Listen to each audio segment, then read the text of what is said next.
Palais présidentiel, les membres de la commission spéciale chargée du recrutement de 20 000 jeunes diplômés à la fonction publique se sont réunis ce matin. Évaluer l'état d'avancement des travaux et les difficultés rencontrées, c'est l'objectif de cette rencontre. Bientôt, un comité d'évaluation des politiques publiques au Tchad. Ce nouveau organe qui permettra aux élus du peuple de contrôler les programmes du gouvernement est lancé ce matin à l'hémicycle. Et puis la deuxième série des épreuves écrites du baccalauréat de l'enseignement secondaire général et technique est lancée dans 50 centres d'examen ce matin. Les membres du jury ont sillonné quelques centres d'examen de la capitale. Question de se rassurer du bon déroulement. C'est tout pour le sommaire. Bonsoir à tous et merci de nous recevoir chez vous ce soir. Nous ouvrons cette édition par le message de félicitations du maréchal du Tchad Idriss Déby Itno à M. Yoshihide Suga, Premier ministre du Japon, Tokyo. Monsieur le Premier ministre, j'ai le réel plaisir de vous présenter au nom du peuple tchadien, de son gouvernement, ainsi qu'en mon nom personnel, mes très vives et chaleureuses félicitations à l'occasion de votre désignation comme Premier ministre du Japon.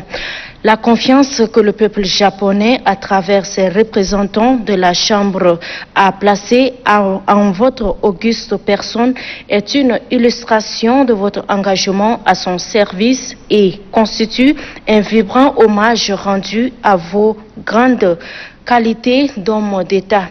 Ainsi, je saisis cette heureuse opportunité pour vous rassurer de ma constante disponibilité à œuvrer davantage de concert avec vous au rehaussement et au dynamisme des relations de coopération et d'amitié qui existent entre le Tchad, mon pays, et le Japon. En vous souhaitant plein succès dans l'exercice de vos nouvelles et nobles fonctions, je vous prie de croire, Monsieur le Premier ministre, en l'assurance de ma haute considération. Le maréchal du Tchad, Idriss Déby Itno, président de la République, chef de l'État. Et puis les membres de la commission spéciale chargée du recrutement de 20 000 jeunes diplômés à la fonction publique se sont réunis ce matin au palais présidentiel sous la conduite du ministre d'État, ministre secrétaire général de la présidence, par ailleurs président de la dite commission, Kalzebe Paimi Debe. La rencontre a procédé à une évaluation de l'état d'avancement des travaux et les difficultés rencontrées par la cellule technique. On en sait plus avec Djibril Alouali. Le temps était un défi majeur à laquelle est confrontée dès le départ la commission spéciale chargée du recrutement de 20 000 jeunes diplômés à la fonction publique. Cet impératif revient sur la table ce jeudi. Lors de cette rencontre, le ministre d'État, ministre secrétaire général de la présidence de la République, Kalzebe Paimi Debe, et les autres membres de la commission ont procédé à une évaluation du travail effectué. Des 100 diplômés sont déjà recrutés par arrêté. Ce sont des instituteurs bacheliers et instituteurs adjoints des promotions de 2003 à 2009. Lauréat des écoles publiques, a fait savoir le ministre de la fonction publique, de l'emploi et du dialogue social, Ali Mbodou Mboudoumi. Le rythme du travail est lent, concède-t-il, mais cela se justifie selon lui par l'impérieuse précaution de vérification des diplômes et le manque des moyens de la cellule technique d'appui. Nous traînons un peu parce que nous sommes dans un pays où les faux et les vrais s'habillent de la même manière. Il ne sert à rien d'aller si vite et recruter des faussaires. Nous prenons les dispositions nécessaires et diligentes afin de vérifier la conformité, la régularité et l'authenticité de tous les diplômes avec lesquels les candidats seront intégrés. Et nous avons eu à vérifier les diplômes des agents recrutés pour la période allant du 1er janvier 1996 au 31 décembre 2016, nous avons suspendu les salaires de 2000 agents présumés détenteurs de faux diplômes. Donc, eu égard à ces constats fâcheux, nous avons pris des dispositions pour qu'on ne recrute plus un détenteur de faux diplômes au niveau de la fonction publique. La délicatesse de la tâche est reconnue par tous les membres de la commission, dont chacun est allé de son idée pour accélérer le processus d'intégration.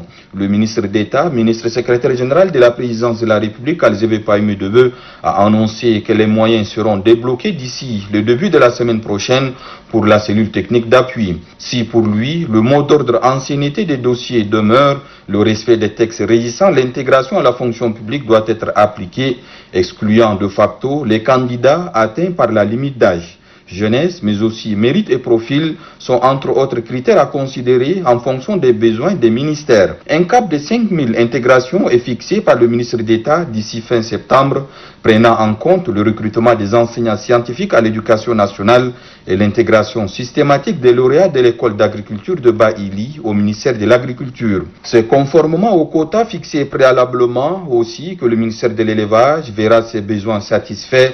C'est dans le souci de satisfaire les besoins des ministères de l'Éducation nationale qu'il a été préconisé la réaffectation de tous les enseignants en fonction dans d'autres départements afin de couvrir les besoins de leur ministère d'origine. À cette réaffectation s'ajoute le déploiement de nouvelles recrues qui doit être immédiat d'après le ministre d'État Alzebe Païmé-Debeu. De même, il a été demandé à ce que le ministère de la fonction publique transmette systématiquement tous les dossiers des détenteurs de faux diplômes au secrétariat général du gouvernement afin que des poursuites judiciaires soient engagées à l'encontre des détenteurs.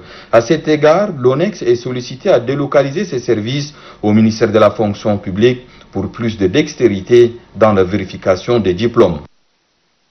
À l'hémicycle siège de l'Assemblée nationale, lancement ce matin du comité d'évaluation des politiques publiques.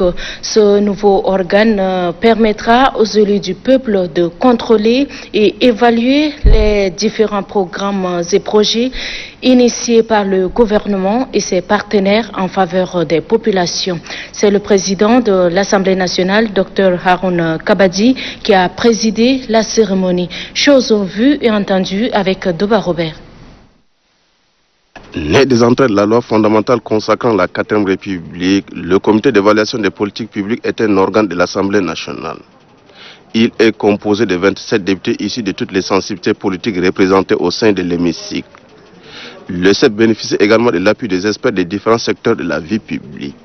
Ce comité a pour noble exaltante mission d'évaluer la mise en œuvre de différents programmes et projets initiés par le gouvernement et ses partenaires au développement. L'évaluation d'une politique publique, faut-il la rappeler, est un exercice nouveau dans notre institution. Elle est même une obligation politique. Il nous faudra prospecter les différentes pratiques inspirées des mécanismes déjà expérimentés pour lui apporter des réponses novatrices, efficaces et efficientes. Cette démarche devra passer nécessairement par un renforcement des capacités et la validation de notre plan d'action, lesquels nous servira de fil conducteur aussi longtemps que durera notre mission. Conscient de la mission dévolue à cette nouvelle entité en charge du contrôle de l'action gouvernementale, le président de l'Assemblée nationale appelle les membres du comité à une parfaite maîtrise de la démarche méthodologique. L'évaluation que vous ferez permettra d'informer l'opinion publique, de redonner du sens à l'action publique en la fondant sur des constats objectifs, d'obtenir l'adhésion et la participation des acteurs aux évolutions souhaitables et servir de base aux recommandations de l'Assemblée nationale pour faire au gouvernement dans le cadre de l'amélioration de la politique publique objet de cette évaluation. Les rapports d'évaluation permettront à l'Assemblée nationale d'apprécier la pertinence, la cohérence des enjeux et des objectifs initiaux de la politique publique évaluée, de mettre en lumière les obstacles ou difficultés liées à la mise en œuvre des orientations retenues, d'évaluer les moyens humains, financiers et techniques nécessaires mobilisés pour atteindre les objectifs fixés. Haroun Kabadi se félicite en outre du démarrage des activités du comité d'évaluation des politiques publiques par les deux secteurs prioritaires. Il s'agit du secteur de la santé publique et celui de l'eau et de l'assainissement. Sachez également qu'en saluant l'initiative de l'Assemblée nationale, le ministre de la Communication, porte-parole du gouvernement, soutient que le comité d'évaluation des politiques publiques participe à la promotion de la bonne gouvernance des différents projets et programmes suivis. Nous avons un gouvernement qui met en place des politiques publiques, mais nous n'avons pas souvent eu la possibilité d'évaluer les résultats de cela.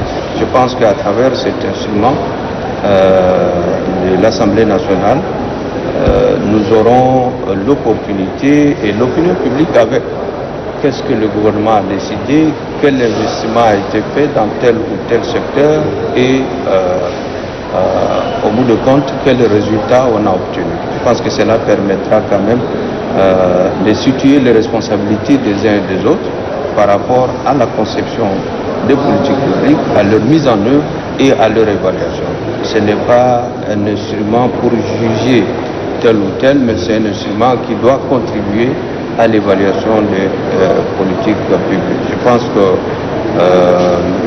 le gouvernement a fait d'énormes investissements dans des secteurs clés comme celui de la santé, dans le secteur des secteurs sociaux en général, dans les infrastructures, dans l'éducation. Et parfois, nous sommes un peu au regret de constater qu'il y a un décalage important entre le volume d'investissement et les résultats obtenus. Et je pense qu'avec ce nouvel instrument de l'Assemblée nationale, les uns et les autres sauront qu'ils sont obligés donc, de venir dire à l'Assemblée nationale comment ils ont géré les moyens mis à leur disposition dans le cadre de telle ou telle politique publique. À l'instant, l'ambassadeur Chérif Mamatezene, ministre de la Communication, porte-parole du gouvernement. Tout autre chose, la ministre de l'Énergie, Dr Ramatou Mohamed Outoui, et son collègue des Finances et du Budget, Tahir Hamid Guelen, ont signé conjointement un protocole d'accord fiscal et douanier avec une société internationale qui œuvre dans le domaine de l'énergie renouvelable et solaire. Cet accord, faut-il le souligner, vise à renforcer N'Djamena avec 30 MW. Les deux parties s'engagent à démarrer le projet d'ici 2022 dans le domaine de l'énergie renouvelable et solaire, bien sûr. Abdelaziz Omar Assabala. C'est pour traduire dans les faits la volonté des plus hautes autorités visant à assurer à la population l'électricité permanente que ce protocole d'accord entre le gouvernement tchadien et son partenaire, le groupe français CAIR, est signé. C'est une société internationale spécialisée dans le domaine d'énergie renouvelable et solaire. Cet accord vise à renforcer N'Djamena avec 30 MW. L'objectif, c'est bien évidemment de développer cette nouvelle énergie, l'énergie renouvelable solaire ici pour le Tchad. La ministre en charge de l'énergie a quant à elle salué la signature de ce protocole d'accord. Il est vrai que c'est important pour nous d'augmenter notre capacité énergétique, mais que cette énergie soit fiable et abordable pour la population tchadienne. Et c'est au vu de ces orientations du maréchal du Tchad, Idriss Déby Itno, qu'il y a eu ces échanges, ces négociations, et nous sommes arrivés aujourd'hui à une réduction du prix du kilowattheure initial qui était à 76 francs. Aujourd'hui, nous sommes arrivés à 65 francs le kilowattheure. Pour le ministre des Finances et du Budget, ce partenariat est conforme aux dispositions de la loi des finances de 2020. Cela a été fait conformément et strictement conformément aux dispositions de la loi de finances 2020 qui accorde un ensemble de facilités fiscalo-douanières au secteur de l'énergie et particulièrement des énergies renouvelables, notamment pour ce qui est du solaire. Le démarrage de ce projet est prévu en 2022 d'un délai d'exécution de 10 mois. Ce projet sera implanté à la Madji et Gassi. Campagne agricole 2020-2021. Le séjour du ministre de l'Agriculture, Abdoulaye Ndiar, à Amdjaras est marqué par la visite de quelques champs qui se trouvent aux environs de la ville d'Amdjaras. Kalianga Votna. Le ministre de l'Agriculture, Abdoulaye Diar, a mis à profit son séjour à Amdiara, chef-lieu de la province d'Elénédi-Est, où il est allé suivre l'évolution de la campagne agricole 2020-2021 pour visiter quelques champs. Il a dans un premier temps visité le site de la société agricole multisectorielle du maire de la ville d'Amdiaras, Abou Trachim, à Kariari, localité située à 45 km de la ville d'Amdiaras. Visite au cours de laquelle le ministre Abdoulaye Diar a eu droit à des explications techniques sur les différentes variétés cultivées dans ce champ. Le responsable du site a profité de l'occasion pour demander au ministre de l'Agriculture de mettre à leur disposition des techniciens agricoles pour accroître leur production. Les salles de stockage de cette société ont été également inspectées par le ministre de l'Agriculture, Abdoulaye Diar. Regardez ces mâles-là. Et je crois bien, c'est un gars qu'il faut vraiment l'encourager et il faut aussi trouver des solutions. Maintenant, les solutions dans l'écoulement des produits. Alors si jamais on a une telle quantité de production et que s'il y a une mévente et que demain ça pourrit, je crois qu'il peut y avoir un découragement de sa part et va abandonner. Alors si jamais ces grands messieurs abandonnent, voyez un peu les gens qui se greffent autour de lui pour essayer de vivre là, quel sera leur sort. Les champs des milles tout autour ont reçu également la visite du ministre et sa suite. Abdoulaye Diar a incité les producteurs et productrices à s'adonner davantage aux travaux champêtres pour contribuer à l'autosuffisance alimentaire dans la province. Il s'est également dirigé sur le site du barrage de Kariari pour s'assurer de son bon fonctionnement. La palmarès du maréchal du Tchad, situé tout autour de la ville d'Amdiaras, n'est pas aussi en reste. La visite d'une palmarès d'un opérateur économique situé non loin de la ville d'Amdiaras a mis un terme au séjour du ministre de l'Agriculture, Abdoulaye Diar, à Amdiaras. Après la campagne agricole, parlons cette fois-ci de la campagne de sensibilisation. Le bureau Bamina Assas a organisé hier une rencontre avec les chefs traditionnels dans un hôtel de la place. Vivre ensemble est en toile de fond de cette rencontre. Les précisions avec Idriss Oumar Idriss. Le comité technique central pour la sensibilisation et la cohabitation pacifique du bureau Bamina Assas élargit sa campagne à toutes les couches de la société tchadienne pour préserver les acquis de la paix au Tchad. Pour cette rencontre de sensibilisation, ce sont les chefs traditionnels qui sont conviés. Les chefs traditionnels et coutumiers, par la voix du président du Haut Conseil des collectivités autonomes et des chefferies traditionnelles, Tamida Djidingar, s'engagent à véhiculer les messages. Les chefs traditionnels sont à la base de nos communautés, sont à la base de ce Tchad profond. Et au moment où le Tchad avait toutes les difficultés, c'était les chefs de canton, c'était les sultans, c'était les chefs de village qui étaient avec les Tchadiens et qui traitaient leurs problèmes. Et le maréchal l'a compris mieux que quiconque et a mis en place cette institution. Le second sujet, évoqué par le comité technique du bureau Bamina Assas, porte sur les mauvaises utilisations du réseau social par certains individus qui véhiculent des messages de haine et de division. Donc je pense que vraiment il faut être vigilant pour distinguer ces phénomènes et ne pas laisser les communautés se faire exploiter ou utiliser dans des règlements de compte qui n'ont rien à voir avec nos problèmes sociaux et qui relèvent des luttes entre des hors-la-loi ou des choses de ce genre. Selon les membres du bureau Bamina Assas, le président fondateur du mouvement patriotique du salut, le maréchal du Tchad Idriss Déby Itno, a consacré toute sa vie pour que le Tchad et le peuple tchadien vivent dans la paix et la cohésion sociale. Pour conserver jalousement cette paix, le président du bureau Bamina Assas, Al-Hajj Ibrahim Khalifa, appelle la population à la tolérance et à privilégier l'intérêt national. À cette occasion, le bureau Bamina Assas a distingué à titre posthume l'artiste et musicien Mohamed Ismail alias Santo pour les services rendus au parti. Le bureau a aussi remis une concession aux enfants de l'illustre disparu. Aujourd'hui, 17 septembre, c'est la journée mondiale de sécurité des patients. À l'instar des autres pays du monde, le Tchad célèbre cette deuxième édition de cette journée sous le thème « La sécurité des personnels de santé, une priorité pour la sécurité des patients ». C'est le secrétaire d'État à la santé et à la solidarité nationale, Dr Didi Ali Sougoudi, qui a présidé la cérémonie ce matin au CEFOD. Les précisions avec Damgue Lidnejuel.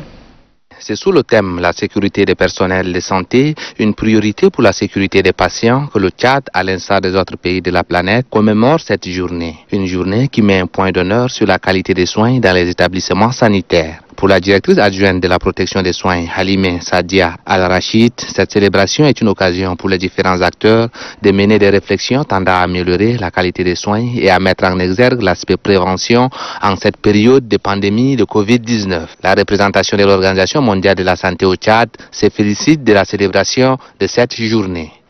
Une décision d'investir davantage dans le cadre d'une politique hospitalière et afin d'améliorer la sécurité des patients nous interpelle. L'Organisation mondiale de la santé et les autres partenaires vont poursuivre les réflexions plus poussées afin d'apporter un appui technique et inverser les tendances au niveau du Tchad.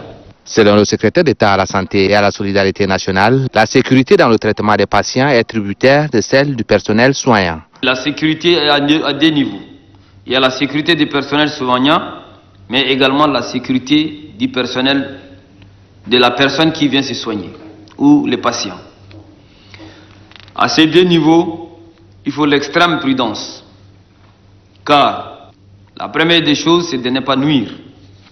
Le secrétaire d'État à la santé et à la solidarité nationale, Dr Didi Ali Sougoudi, exhorte les responsables des établissements sanitaires à s'investir pour garantir un cadre de soins de qualité à leur personnel et aux patients. Toujours en santé, le directeur général adjoint du ministère de la Santé publique et de la Solidarité nationale, Dr Mohamed Hamid Ahmad, a réceptionné ce matin à l'aéroport international Hassan Diamous un don de protection contre la Covid-19. C'est un don offert par l'État d'Israël pour appuyer le Tchad contre le coronavirus. Le coordonnateur national des ripostes sanitaires, professeur Choua Ouchemi, était également présent à cette cérémonie de réception de dons. Moussa Mbodou Abdoulaye. Des matériels de protection contre la Covid-19 et des tentes pour les sinistrés des inondations. C'est un don de l'État d'Israël pour renforcer les structures sanitaires afin de protéger les personnels soignants. Ce don est constitué de cachinets, de tentes et divers matériels pour la lutte contre la Covid-19. Nous remercions vraiment infiniment cette aide de l'État d'Israël pour le peuple tchadien. Donc cela renforce les relations entre les deux États et c'est dans cette logique que nous avons reçu ce matériel dans le cadre sanitaire. Fruit de la coopération entre l'Israël et le Tchad, ces équipements sanitaires seront à la charge de la coordination nationale des ripostes sanitaires. À la réception de ces matériels, le coordonnateur de cette structure, le professeur Choua Ouchemi, salue cette coopération bilatérale. En ce qui concerne donc la gestion de la maladie Covid, nous avons reçu des dons qui sont constitués d'équipements de protection individuelle, des pulvérisateurs portables pour désinfecter l'environnement. Tout ce matériel est d'une très forte utilité. Nous en profitons pour remercier vivement l'État d'Israël et le peuple israélien qui a vraiment volé au secours du peuple tchadien. Le coordonnateur national des ripostes sanitaires promet la bonne répartition de ces matériels pour permettre de bouter hors du Tchad le coronavirus.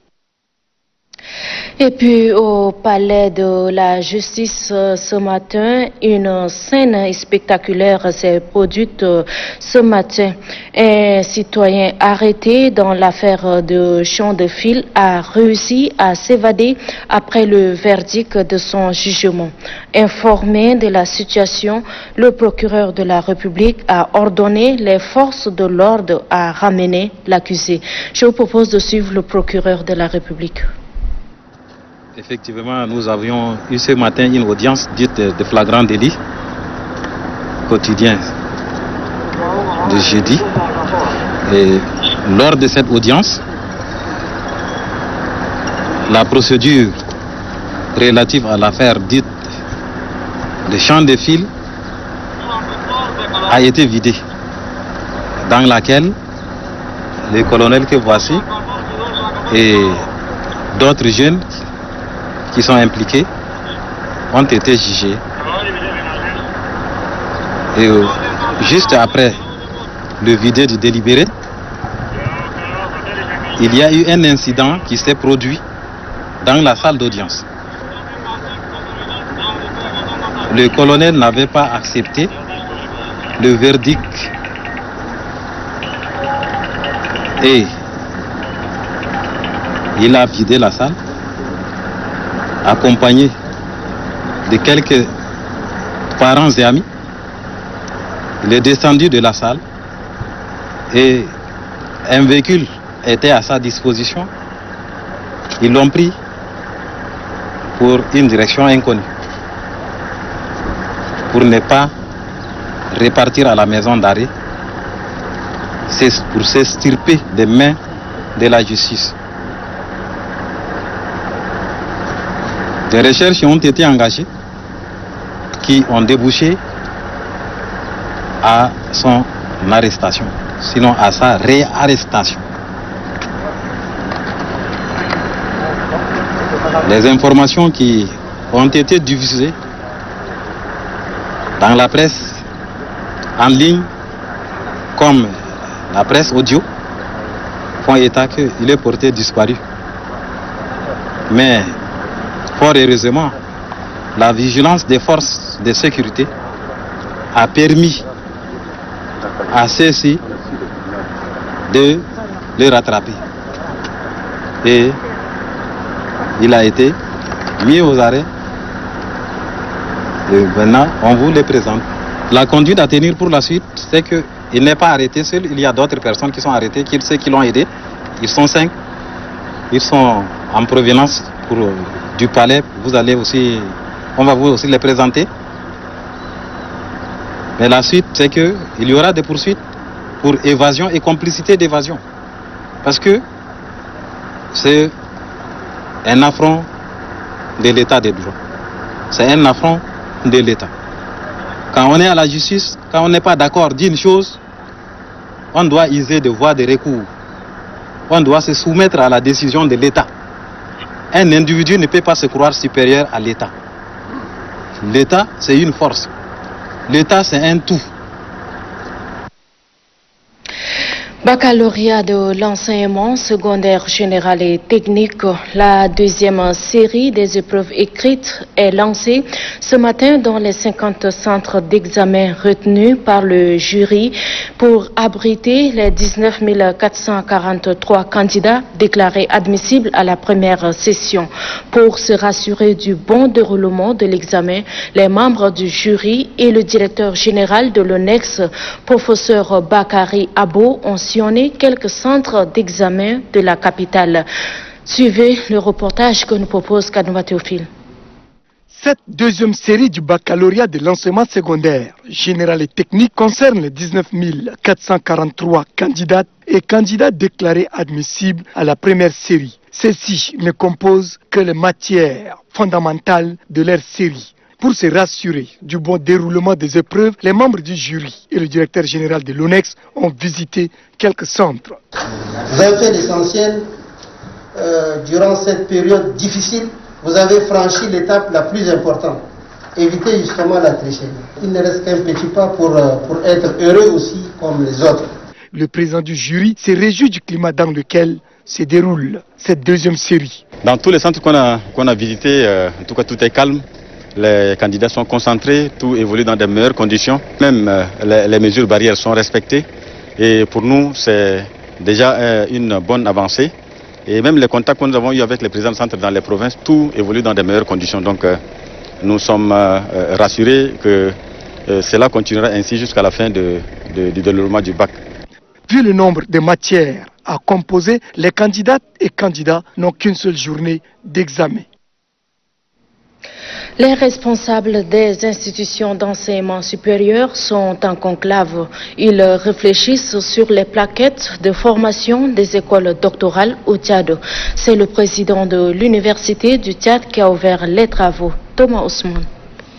Conformément au décret 818 du 1er avril 2015 portant organisation des études doctorales au Tchad, les responsables des écoles doctorales et les personnalités scientifiques se sont réunis en atelier à l'effet de valider des plaquettes de formation des dites écoles. Cet atelier qui regroupe d'éminents enseignants et chercheurs est pour le président de l'université d'Ndiamena une marque d'assurance.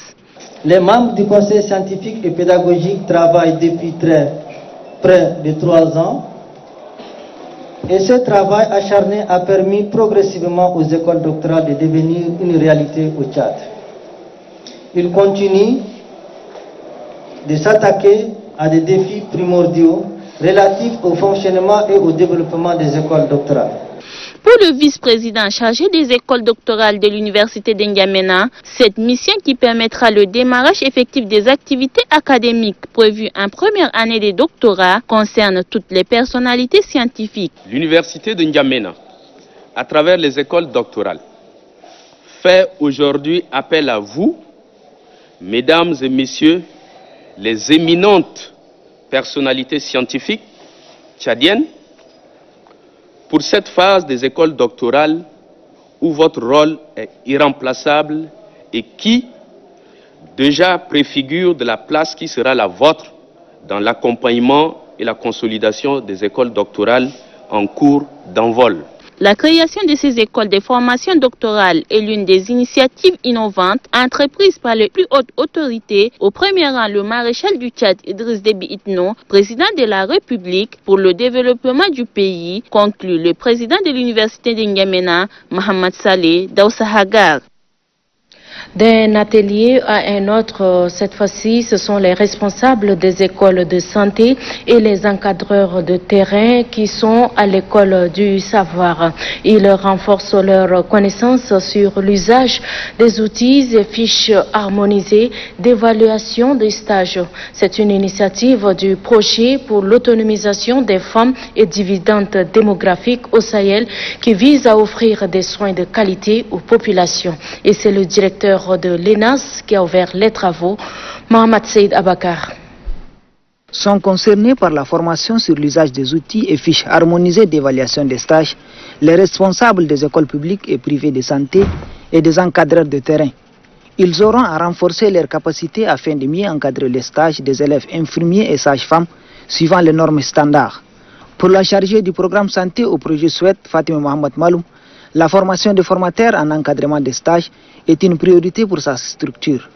Un acte salué par le directeur de l'École nationale des agents sociaux et sanitaires, ENAS, représentant le ministre de la Santé publique et de la Solidarité nationale. Je voudrais, au nom du chef du département en charge de la santé, remercier très sincèrement notre partenaire. J'ai cité la Banque mondiale à travers le projet SWET pour avoir contribué financièrement et techniquement à la tenue aujourd'hui de cet atelier qui répond parfaitement à la politique du gouvernement en matière de prestations de qualité pour une meilleure couverture sanitaire. Par cette formation, l'on vise à terme des soins de qualité à la population tchadienne, tels que définis dans l'un des objectifs du projet pour l'autonomisation des femmes et les dividendes démographiques au Sahel, SWET. Equal Access n'est pas resté de marche à travers son projet Voix de paix. Elle a organisé depuis ce matin au CEFOD une session de formation à l'endroit des responsables des radios communautaires sur le management des radios. Cet atelier a pour objectif d'optimiser les compétences des responsables des radios communautaires. La cérémonie a été présidée par le chargé de programme du projet Mallory Dioquin, Ousmane Idriss Dakoun. 26 responsables issus des 13 radios communautaires partenaires du projet Voix de paix d'Equal Access seront outillés sur la gestion des médias, le processus d'implantation d'une radio communautaire, les caractéristiques essentielles de la radio communautaire et sa gestion, tels sont les modules de la formation. Le chargé de programme du projet Voix de paix situe l'objectif visé. Nous sommes partis d'un constat.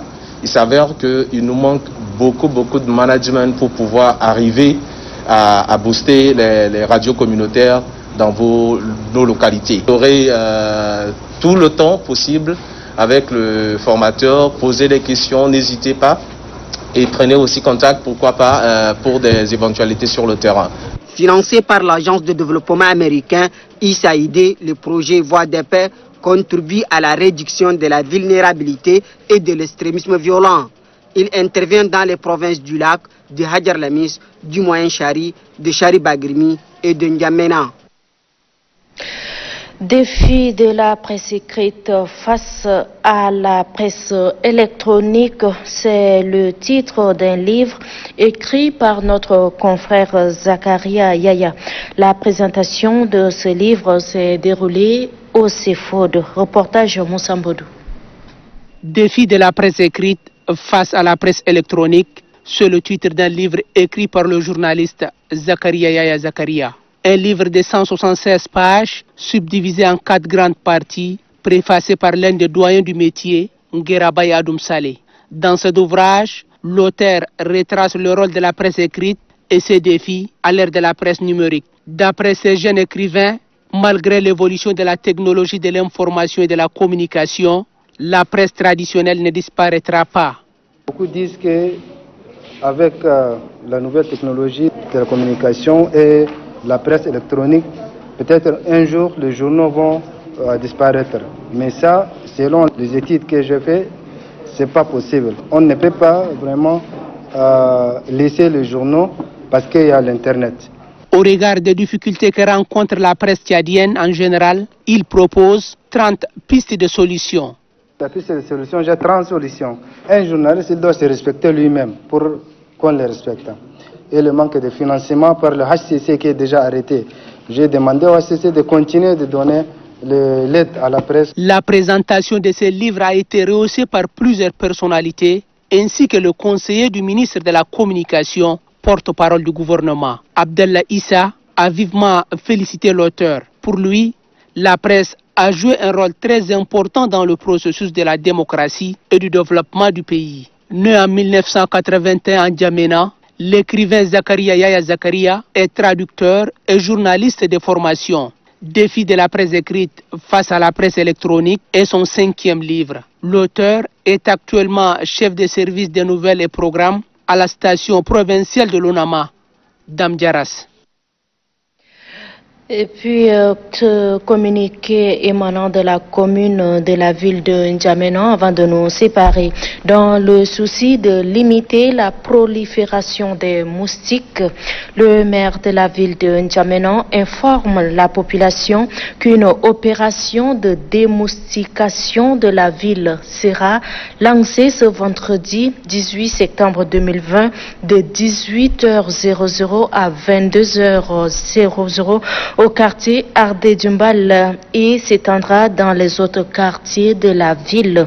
À cet effet, le maire de la ville de N'Djamena lance un appel à l'endroit des détenteurs de gargotes, de restaurants, de grillades et autres se trouvant aux abords des rues de prendre des dispositions pour protéger les nourritures. Cette mesure est aussi valable pour les ménages qui sont invités à couvrir les jarres et les aliments. Le maire compte sur l'esprit civique de tout un chacun. N'Djamena, le 17 septembre 2020, le maire de la ville, Oumar Bokar. Voilà, c'est avec ce communiqué que se referme cette grande édition. Mesdames et messieurs, merci d'être de notre bonne suite de programme sur Télé Tchad.